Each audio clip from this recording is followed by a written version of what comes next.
in any case, thank you very much, Michael.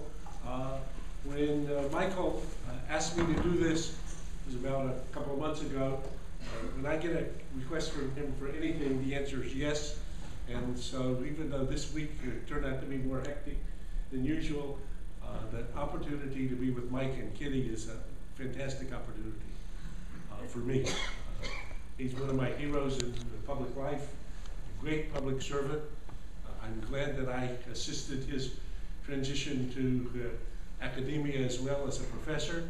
He's too generous in his account, but certainly for Gordy and Manny, they were great mentors. And the school at Harvard, the Kennedy School, was much in his debt for both helping us better understand state and local government and the management of government and leadership in government, and the executive program, which Michael took the lead in helping create for state and local executives, is now trained thousands of folks that are out as cabinet officers, and even some governors and mayors, around the country. So we're very much in the debt of both Michael and Kitty. Kitty's well, don't let me even get off on Kitty, but every time if you walk down JFK Street at Harvard, there by Pete's, you see this park. I call it the Kitty Park, because that used to be just a pile of garbage, until one day she's walking by and she decided, this doesn't make any sense. Why? And she asked me, why is it like that? I said, I don't know, it's always been like that. Things at Harvard here for a long time. She said, well, that doesn't make any sense. I said, I agree. She said, well, wouldn't she do something? She said, why don't I do something about it herself? I said, go for it. And lo and behold, we have a great park there. So we're just one of the many debts to the Dukakis for the environment. Michael's intro on the question of if one seems somewhat puzzled by American national security and defense policy or behavior, and well, I'd say if you're not confused yet, wait for the debate. On the 22nd of October, the third of the presidential debates will be exclusively on foreign policy, and Bob Schieffer will be moderating it. We'll try to let the candidates talk to each other, and I think you might even be more confused. So I'm not likely to illuminate that problem tonight, but I'm going to talk around it a little bit. And the topic I was asked to talk about is defense. So I'm going to talk about it from the perspective of defense, a department that I know and love and have served in and tend to feel sympathetic to. If you were to go to the Defense Department and ask about defense, they would say, really, there's three bundles of issues, three big topics. The first is what would be called defense policy. So that is when and where to send Americans to kill and to die. So that's defense policy. The second is defense posture, which is what military forces, people, weapons to develop, buy, deploy abroad and at home to defend us and our allies, and to try to shape an environment that will allow us to be safe without sending forces to fight. So what do we buy and deploy? And the third is called defense spending. And there the question is, how much is enough? So what I thought I would do is take about 20 minutes or so to go through short answers to each of these questions with a little attention, attempt to try to pay some attention to what may be some of the differences between President Obama and the challenger, Romney. Though the number of specifics in the campaign so far are quite few, I'd say, with respect to these issues. But there's still some mood music that's relevant. And I think understanding the issues and the choices that the Obama administration is making, and about which Michael expresses understandably some degree of puzzlement, maybe it only becomes a little bit more complicated when you get it into Romney world. But before jumping into these three questions, particularly since this is a general audience, but also with some younger students, let me try to do first a few coordinates. So just kind of getting ourselves located here. Okay? So, how many people here think the defense budget is too high? And how many think it is too low? Gee, this is Massachusetts. So now, the second question is much harder. And if you know the answer to this question, I'm going to give you a small prize. $10. Okay. So if you can come within 10% of the number, how big in terms of dollars is the current U.S. defense budget? So who's got a number? You got a number? 800 billion. 800, okay. Any other numbers? I give 600. 600, keep going, yes sir. Are you talking about the department or Homeland? What are you counting? The Department of Defense's budget. Close, but not quite 600 billion, like 590 or so. Okay, any more numbers? Trillion. A trillion, right. So the current defense budget, which is a base budget plus wars, is about 640 billion. So I would say somebody came close enough, this gentleman. Okay, but let me help you understand though, what does this mean? So let's imagine, this is a $10 bill. Let's imagine we made a stack of $10 bills. So we're stacking it up. This stack of $10 bills would reach how high to equal the Department of Defense's current budget? So how many feet, inches, miles, whatever? Somebody got a guess? 25,000. 25,000 what? Well, no, we need a unit of measure. Inches? Millimeters? Northeastern, I can't. It's like the joke about Harvard and MIT. The lady, she's checking out them at the supermarket, and this kid says, you know, he's got a line that says 10 or fewer items. The kid comes with 25 items. She says, "Are you from Harvard and you can't count? Or you're from MIT and you can't read?" So 25,000 something. So we got to do better than that. We got to have a unit of measure. How, like $10 bills? How much? Let's take it in miles. How many miles? 4,000. That's about from here to Moscow. That's the pile of $10 bills. So answer, huge, huge what we're talking about. How many men and women are now serving today in the U.S. military in uniform? How about? Well, you already answered one, so we give somebody else a chance. Which is good. I'll come back to you. Somebody else got a number? Please. 2.1 million. 2.1 million. Any other guesses? 200,000. 200,000. That's a good number. This is the total number of men and women in Army, Air Force, Navy, and Marines. That's the uniforms. Your number? Yeah, I think it's more like 1.3 million. Okay, it's 1.5. You guys are in the zone. 1.5 million people are serving in uniform. So again, just to help one get a sense of perspective. So let's imagine we compare the American military with the military of some other countries. And let's take Britain, for example, which is like the 4th largest defense budget.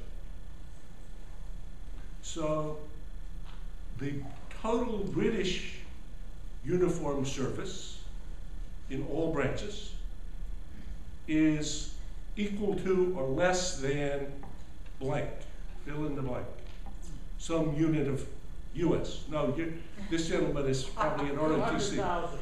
Huh? 200,000. No, but I'm sorry, I didn't ask my question clearly. If we took if we took the total number of British in uniform and we compared it to something in the US, maybe the Navy, or the Air Force, or the Marines, or the MPs, or something, it's roughly about as big as whom? The answer is it's smaller, it's about 200,000 people, smaller than the Marines. So we don't need to send the Army or the Navy or the Air Force to fight the Brits. The Marines should be able to fight them. This is the fourth largest military force on Earth. Now, we're just helping Michael's puzzle here. Are we fighting them too now? Just in the case that we were, who do we have to send? Okay, it's like if you had a few extra fire departments. So one more. We have what the Obama policy calls defense and diplomacy. That's another branch. Diplomacy tries to solve problems without sending somebody to fight. So if we took all of the diplomats that work for the State Department, they're called Foreign Service officers, and we took that total number, that is equal to or less than some group in the Defense Department. Which group? Bands. Marching band? The marching band. We have more musicians. Now it's very important for a fighting force to have a good tune. Yeah? Keep track. Somebody's going to play the piccolo. Somebody's going to beat the drums. The music that the Defense Department makes is excellent. Excellent. But there are more people in marching bands working for the Department of Defense than there are all diplomats working in all embassies and in the State Department. So what does this prove, just for coordinates to get us started? That this is huge, huge. So my colleague Ash Carter, who's part of the Belfer Center, is now Deputy Secretary of Defense. So this is the #2 job. This is in the building called the person who runs the department. Ash I was seeing last week. So how much money is he trying to oversee the spending of this year? Remember where we were? How much? 631. So he's got to do both the baseline and the wars. So how many dollars a day, or a week, or a month to keep track? I mean, it's amazing, amazing idea. Okay, so big. That's the first point, just by way of introduction. To now the first question of defense policy. When and where to send Americans to kill and to die? This is, as all presidents testify, the hardest decision any human being makes. And the hardest decision and the most painful decision any president makes, because he knows that he's sending fellow citizens on behalf of you and me as taxpayers to go somewhere else and perhaps not come back, and perhaps to kill some other people. So let's just take the first 12 years of this 21st century. How many wars has the U.S. been involved in that is sending people to fight and to kill and to die? Iraq and Afghanistan. And how many did Americans were left there? About 6,000 and counting. And another 10 times that who came home hugely wounded.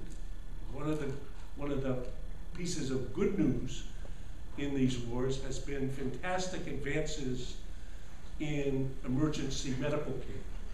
So now this is the gold standard for emergency rooms here in Boston. We're learning lessons that have been learned on the battlefield in Iraq and Afghanistan.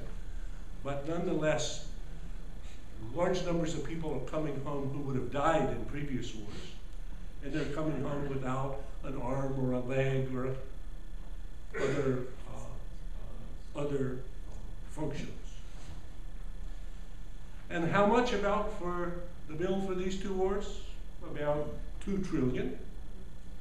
Remember, a trillion is how many? What's a trillion?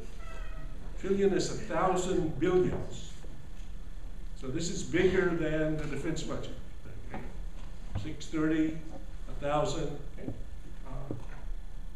And to make it more interesting, what Michael suggested earlier, we actually managed to fight these wars without paying for them, which is a pretty good trick. And how did we do that? Well, we used a credit card. And whose credit card are we using? China. So basically, we traded them $2 trillion worth of debt for whatever we got. So let me see here 1 second. I don't have these exactly in the right order. Let me see. Let me put that here, this slide is national defense spending in historical perspective. And you'll notice that here we are at about 650 or and a bit, which historically is quite high. These again are in constant dollars. Actually the highest we've ever been except for during wartime in World War II. And to the question, how does our spending compare with other folks? So our 650 about, and this is now the previous year when it was costing more to fight the war, is about as big as whom? The top 10 next potential competitors, except that most of them are our allies. So that makes it a little slightly more difficult. They're just trying to help Michael with his question. But in any case, we spend almost as much as the rest of the world combined, and more than the next 10. But most of those are our buddies.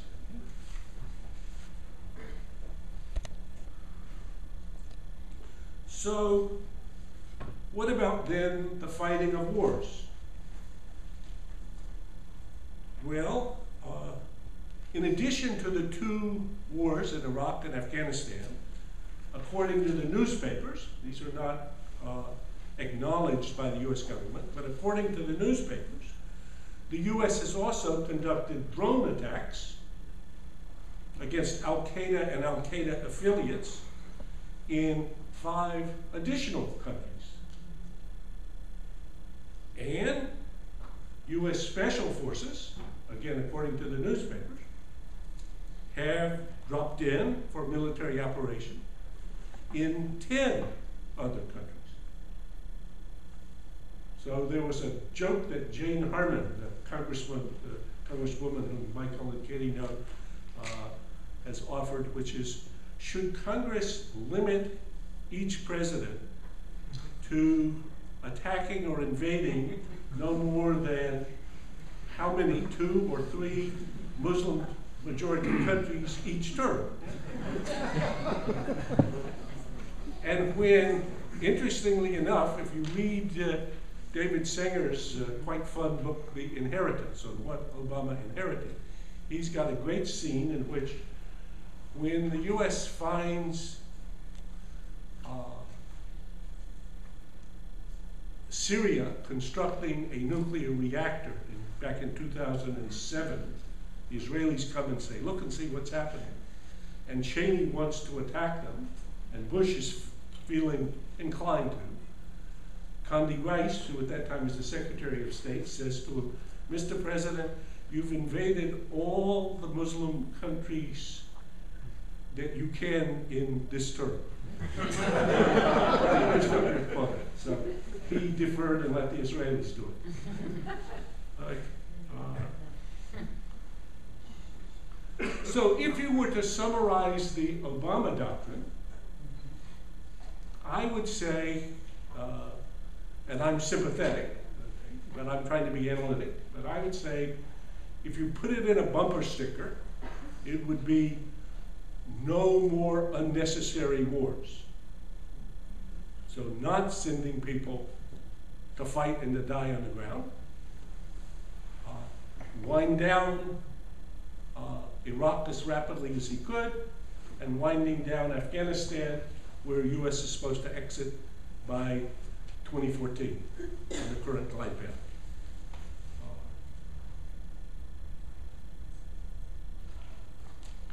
If you said we got to give me one more line of a bumper sticker for Obama doctrine, I think it would be, the critics would say it's called leading from behind. I think he would like to say it's leading from behind the scenes. Or if I were to do my version of it, I would say it's the kind of the good enough doctrine. And the good enough doctrine says if other actors, particularly your allies, like the French and the British, have stakes in an issue and have the capacity to act to produce a result that's good enough from the perspective of American interests, support them, but let them take the lead. Now, this is a kind of un-American idea for some Americans who think if anybody's going to do anything, we have to lead. And I sometimes caricature that as if anybody's going to bleed, we should bleed first. Or if anybody's going to pay, we should pay first. But I think if you take the Libya case study, which is a very interesting case study, while Obama was criticized severely for dithering, and he did dither while a lot of people died in Libya. In the end, the British and the French took the lead. The US role was essential, but the British and the French then took responsibility for the problem in the aftermath. And the outcome was Gaddafi's exit, and the U.S. lost no lives in that encounter. So, what about in terms of where should we send forces to fight and to kill and to die? Romney has had the advantage of the challenger. And in Campaign 101, you would read that the challenger has only, especially if things are not going well, has only to focus on the track record of the incumbent. As Reagan taught us famously, ask yourself if you're better off than you were 4 years ago. So for Romney, to whatever extent the election can be a referendum on the stewardship of this president, both in the economy and in the world, that's his objective to make. And that's what I would predict will be the kind of the core strategic idea in the debate that's going to come up on the 22nd. So, because campaigns are not about, quote, informing the American people, or not about laying out everything about what you would do. Campaigns are about trying to win an election, for both parties. That's just kind of what politics is, I think, today. So Romney, therefore, will be, and has been, very careful to sound broad themes which he thinks hit responsive chords, especially for his voters, but to be minimalist with specifics, which might be controversial. So Romney has not said that he would send forces to fight and to bleed and to die anywhere else. He's not said. But if I take as a surrogate for the moment the person whom he chose to be the only foreign policy speaker at the Republican convention, Senator McCain, the great American hero, whom I admire greatly, but you can look and see what he thinks and what he says. Ask what Senator McCain, namely President McCain, if he had gotten a few more votes in 2008, would have done compared to Obama, if he had done what he said he would do when he was in the Senate, criticizing Obama for what Obama did. So this is not exactly a surrogate for Romney, but since Romney chose McCain as his spokesman for foreign policy for the convention, and since McCain has been clearly vocal and unambiguous about what he thinks should be done, I think it's at least instructive comparison. So let me just take it for a second. So Obama was quite happy to withdraw all American forces from Iraq. There was a difference between the US and the Iraqi government, and it's complicated, but for me, looking at the record, it seemed to me he was just as happy for us to be gone. McCain has said he thinks it was a huge mistake, that we should have kept 25,000 troops based there in order to be better able to influence events in Iraq. For example, them allowing overflights from Iraq to Syria right now, which we would be if we had 25,000 troops there. But if there were 25,000 troops there, they would be targets for attack by Al-Qaeda and other related groups, including the Iranian groups, and a number of them would be killed. So you can think about that. Would I prefer that they're there? Pros and cons of that. Would I prefer they're gone? Pros and cons of that. Secondly, Afghanistan. President Obama ordered a surge, initially of 30,000 troops, but then set a firm deadline that they would be withdrawn by now, and they're out. He then made an agreement with Karzai and the Afghans that that American fighting forces will stop fighting and switch to the training mission in 2013, and then they'll leave. Though we may leave 10,000 people there for, helping with bases or support or otherwise, but essentially out. What does Senator McCain say when President Obama chose this policy? He said this was a huge mistake.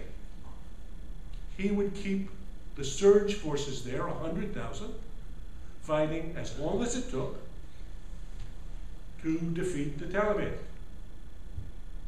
Now, this proposal was the proposal that President Obama reviewed in the summer of 2009 when he chose the surge. There was a proposal to have 100,000 Americans fighting in Afghanistan for a decade. And again, there's a wonderful vignette in which he then invites the director of the budget, OMB, Peter Orszag, over to an NSC meeting and has asked him to price out the proposal that's on the table for 100,000 troops for 10 years to finish the job.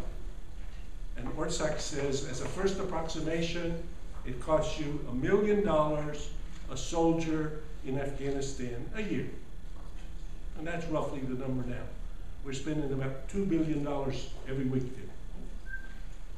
So multiply that by 10 years, that equals $1 trillion. And he noted that this was coincidentally about the same as the price tag for Obamacare for the first decade. So just to put it in perspective, as one of my friends who was at the meeting where he said that option then just sort of evaporated. Like, who was in favor of this? Why did this get on the list? There was no further discussion of that option. Libya, and take another example.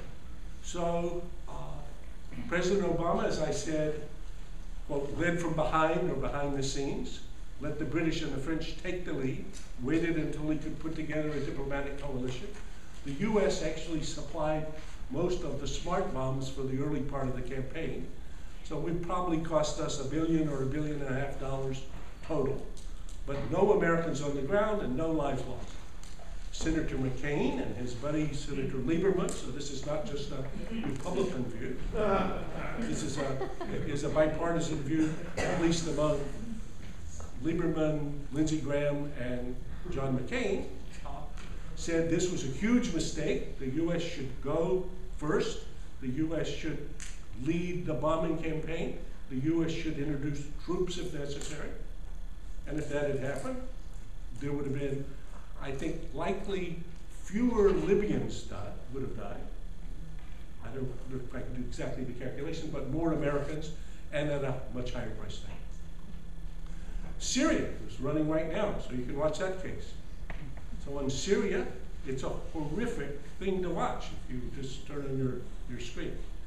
There's a huge civil war going on in Syria by various groups fighting a brutal Assad regime. Should the US enter the fight? Senator McCain says absolutely. We should be there bombing in order to provide no-fly zone, in order to protect the people and assist the folks who want to overthrow Assad. And President Obama has said no, not so.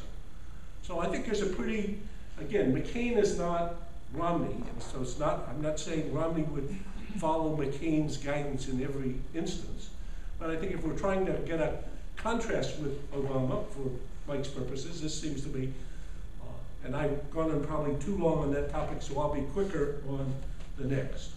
In terms of posture, so the second question was defense posture. What military forces, troops, weapon systems to buy, to deploy, and wherever. So, as I said, Obama has been about winding down 2 wars, Iraq and Afghanistan.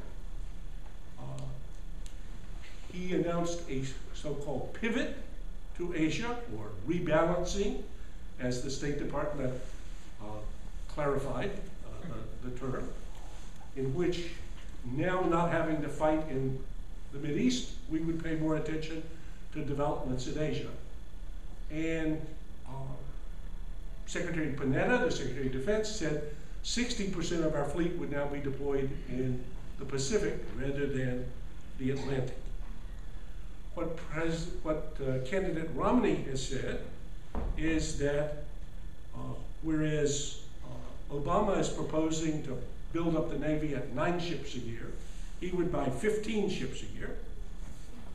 With respect to troops, Obama's plan will reduce about 100,000 troops from the Army and the Marines, essentially bringing us back to the pre-Iraq levels.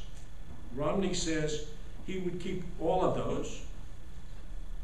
On nuclear forces, Obama reached the New START agreement with Russia, which will bring down our strategic arsenal and theirs to 2,250 active warheads. Romney opposed the New START agreement, said this was not a good idea. So there's some contrast. Third and finally, money, defense budgets.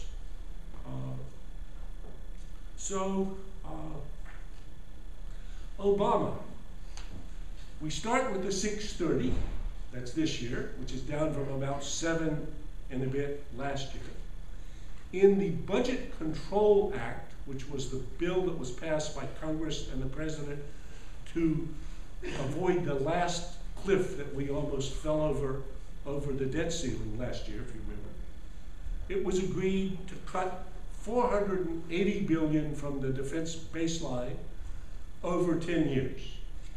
So that's the budget that the Defense Department is living with today. If we fall over the fiscal cliff, well, sorry, if the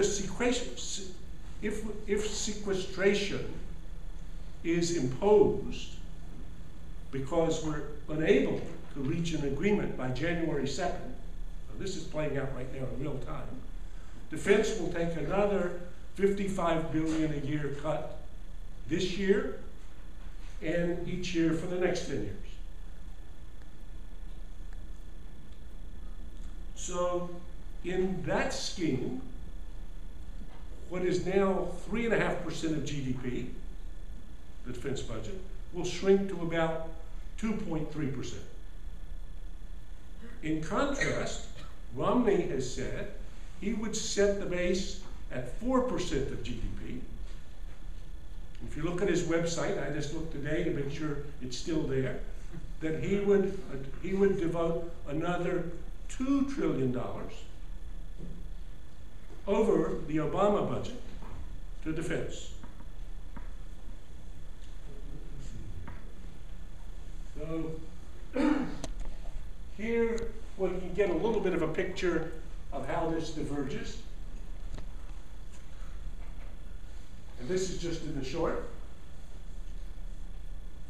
Here you can see the Romney bulge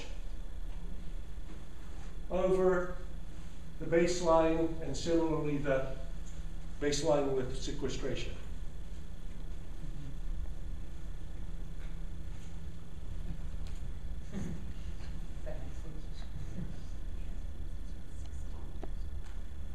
So here, just to end on a summer note, and then I'll wrap up and over to Julie.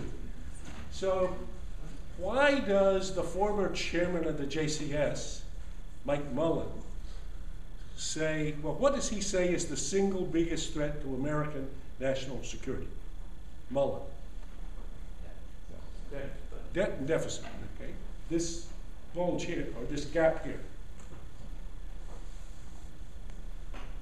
So the chairman of the JCS is saying, and says when you give him a chance, the biggest problem is that revenues and spending don't match.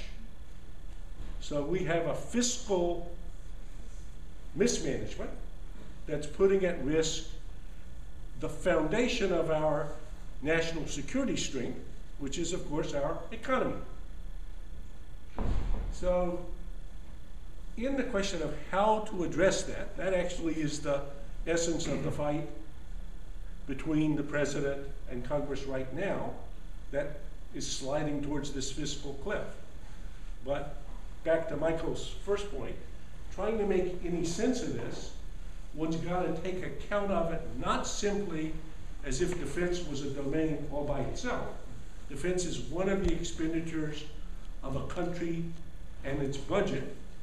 And what this chart would suggest to you is that if you thought there was something wrong with buying things on credit card and leaving the debt to the next generation, that whatever level of spending you decide you want, you should collect the revenues required. Or alternatively, if you are only willing to collect a certain amount of revenues, you should reduce your spending. And the spending that would have to be reduced would be unlikely to be only entitlement programs or other discretionary spending. So I think actually, while the lines between President Obama and his challenger, Governor Romney, have not been as sharply drawn as they might be, that it's not exactly that there's no difference. So this gentleman gets the $10.